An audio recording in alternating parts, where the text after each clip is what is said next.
அனைவருக்கும் வணக்கம். நடக்கப் போகும் இந்த மதுவிலக்கு மாநாடு குறித்து மீண்டும் ஒரு கருத்து.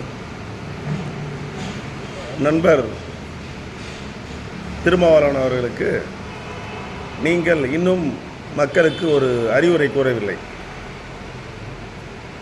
இதில் நீங்களும் அன்புமணி ராமதாஸும் உரையாடி கொண்டிருப்பது இந்த எஸ்டி வன்னியர்களுக்கும் ஆதிதிராவிடர் பழங்குடித்தவர்களுக்கும் சிக்கலை உருவாக்கும் வகையிலேயே பேட்டி அளித்து வருகிறது. இது ஜாதி அடிப்படையில் நிச்சயம் ஒரு நாள் போராட்டம் வெடிக்கும், அங்கங்கே மோதிக்கொள்வார்கள். இதை தவிர்க்கப்பட வேண்டும். இந்த ராமதாஸ் என்பற கட்சி, பாட்டாளி மக்கள் கட்சி என்பது ஒரு சமுதாயத்துக்காக ஒரு ஜாதி கட்சியாக உருவாக்கப்பட்டது. அதே போன்று நீங்களும் ஒரு சமுதாயத்திற்காக கட்சியை உருவாக்கினீர்கள். இது பொது கட்சி அல்ல.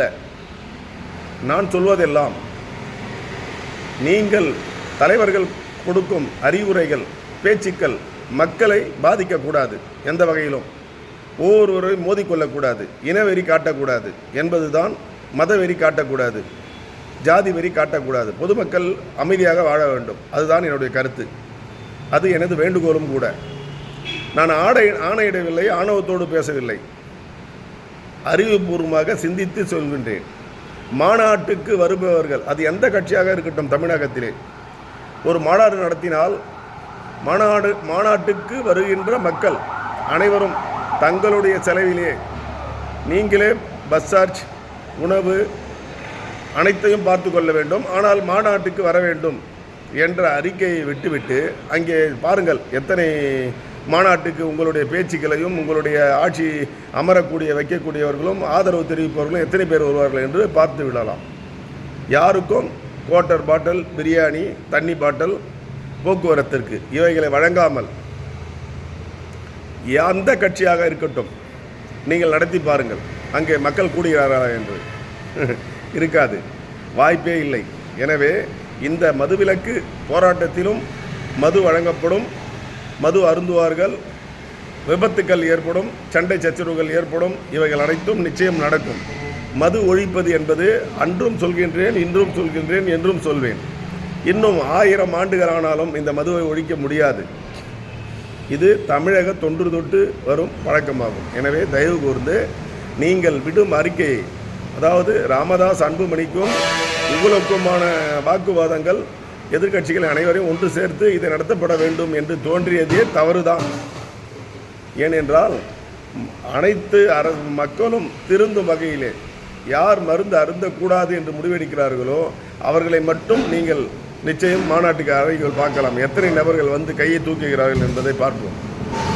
இது நடக்காத ஒரு சம்பவம். எனவே நீங்கள் தயவு கூர்ந்து அறிக்கை ஒன்றை வெளியிட வேண்டும். அதாவது வருகின்ற மாநாட்டிற்கு வருபவர்கள் யாரும் மது அருந்தக்கூடாது. அதே சமயத்தில் மாநாடு கலந்து கொண்டு சென்றவுடன் மதுவை நிரந்தரமாக நீங்கள் எதிர்க்கப்பட வேண்டும். யாரும் நமது கட்சி உறுப்பினர்கள் ஒவ்வொருவரும் யாராக இருந்தாலும், செயலாளர், மாவட்ட செயலாளர், மாவட்ட பிரதிநிதி, யாராக இருந்தாலும் சரி, மது அருந்தக்கூடாது. அப்படி மருந்து அருந்துவதாக தெரிந்தால் எங்கள் கட்சியில் நீங்கள் வேண்டாம் என்ற அறிக்கையை நீங்கள் விட்டு மக்கள் மத்தியிலே உங்கள் செல்வாக்கை வளருங்கள். இது நல்லது. ஏனென்றால் இந்த ஆயுதம் எந்த பயன்பாட்டிற்கும் பயன்படாது என்பதுதான் என் தனிப்பட்ட கருத்து. மருந்து அருந்திவிட்டு தான் வருவார்கள். பாருங்கள், நடக்கப் போகின்ற இந்த மாநாட்டினுடைய நிகழ்ச்சிகளை நானும் பார்த்து மறுபடியும் யூடியூபிலே உங்களுடன் பகிர்வேன். நான் வேண்டுமென்று சொல்லவில்லை, நடக்கப் போவதை சொல்கின்றேன். இதுதான் இன்றைக்கு இந்தியாவிலே நடக்கக்கூடியது. எனவே அது ஒன்று மட்டுமல்ல, தம்பி விஜய் அவர்கள் இப்போது கட்சியை ஆரம்பித்திருக்கிறார். எத்தனையோ பெரிய பெரிய நடிகரெல்லாம் கட்சியை ஆரம்பித்தார்கள். கடைசியில் ஞானோதயம் பிறந்தது. நான் சொல்வதை சூப்பர் ஸ்டார் ரஜினிகாந்த் சொல்கின்றேன். அவரும் அரசியலுக்கு வந்து இருக்கலாம்.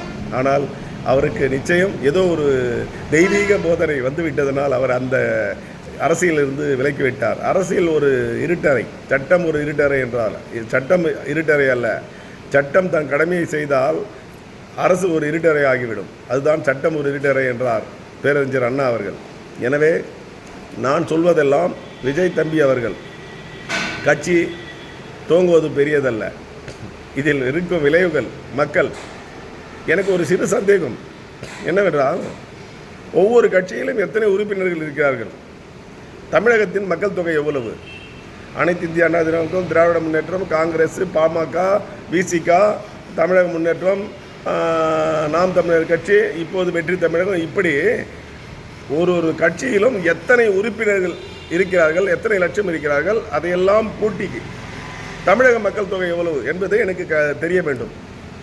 இதுதான் என்னுடைய மண்டையை கொடுப்பு என முடியும். இப்போது பாருங்கள், தலையிலிருந்து சிந்தித்து அனைத்தும் கீழே விழுந்து விட்டது.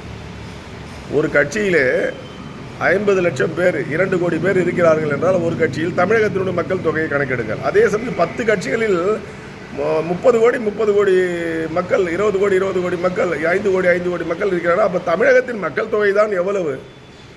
இதையே நான் சிந்தித்து என்னால் முடியவில்லை. எனவே இதை ஒரு விழிப்புணர்வாகவே பதிவிடுகிறேன். யாருடைய மனதையும் நான் புண்படுத்த வரவில்லை. நடக்காத ஒரு காரியத்துக்காக பெரிய பேரணி, அரசியல் கூட்டணி, வசூல் செய்வது, மிரட்டுவது இவையெல்லாம் இருக்கக்கூடாது என்பது எனது பணிவான வேண்டுகோள். நன்றி, வணக்கம்.